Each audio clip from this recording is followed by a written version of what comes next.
Olá! Hoje nós vamos falar sobre história da matemática, mais especificamente sobre a sua introdução. Bem, a matemática começou a ser desenvolvida pelo ser humano muito antes de haver uma civilização. Isso porque o ser humano sempre possuiu habilidades naturais para pensar noções quantitativas, como é o exemplo de muito e pouco, grande e pequeno e lento e rápido.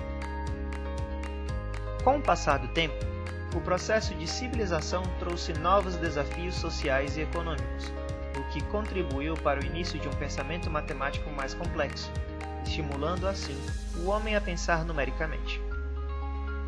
Seu primeiro passo para uma matemática não intuitiva foi o processo de contagem, graças à capacidade humana de analisar conjuntos e noções de ordem, o que foi feito inicialmente utilizando as partes do corpo como ferramenta de contagem.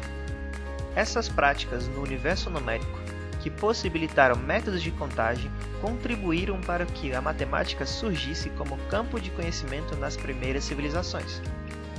Sendo a primeira conhecida como o berço da civilização humana, Mesopotâmia. E foi graças a problemas de natureza econômica e comercial que os primeiros conhecimentos matemáticos surgiram nela, problemas como câmbio de moedas e trocas de mercadorias. Além disso, assim como na Mesopotâmia, as necessidades práticas também foram estímulo para o desenvolvimento da matemática em outra civilização oriental, o Egito.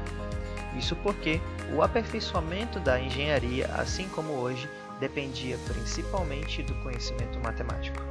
Portanto, se pudermos caracterizar a matemática presente no Antigo Egito e na Mesopotâmia, poderíamos afirmar que esta tem um caráter concreto e prático.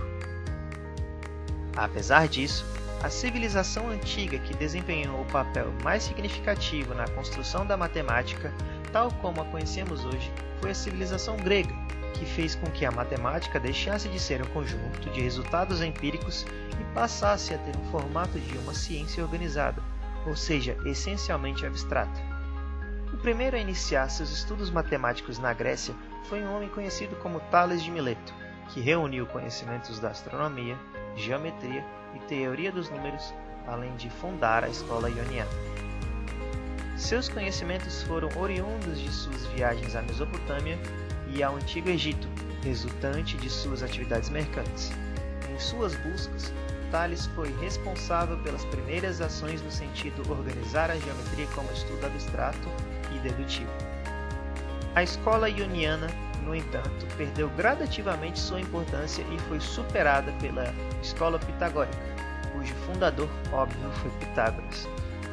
Sua escola dava destaque a 4 campos do saber: aritmética, música, geometria e astronomia.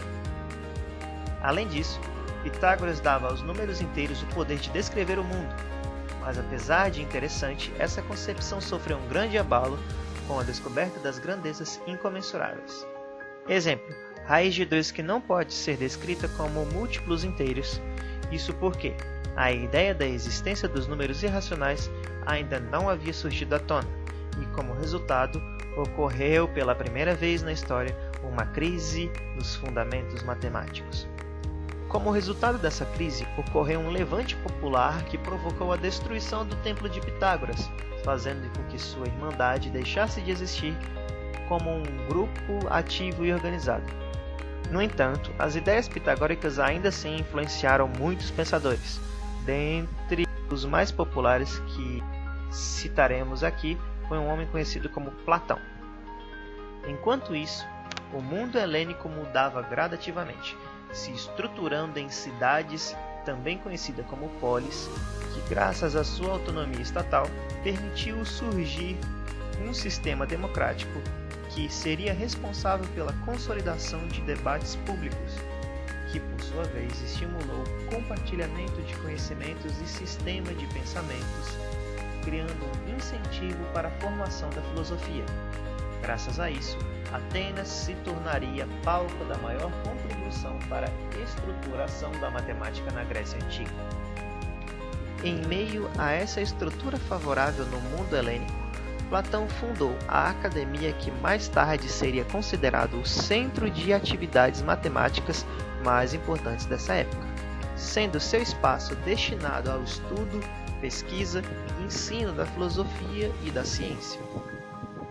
E dentre os grandes nomes que estudaram na academia de Platão, temos um homem conhecido como Eudóxio, que mais tarde se transformaria no maior matemático e astrônomo de sua época, e em suas buscas contribuiu para o cálculo de comprimento, área e volume de figuras curvilíneas através do método de exaustão, que hoje se acabou por se tornar elemento importante para o desenvolvimento do cálculo diferencial integral.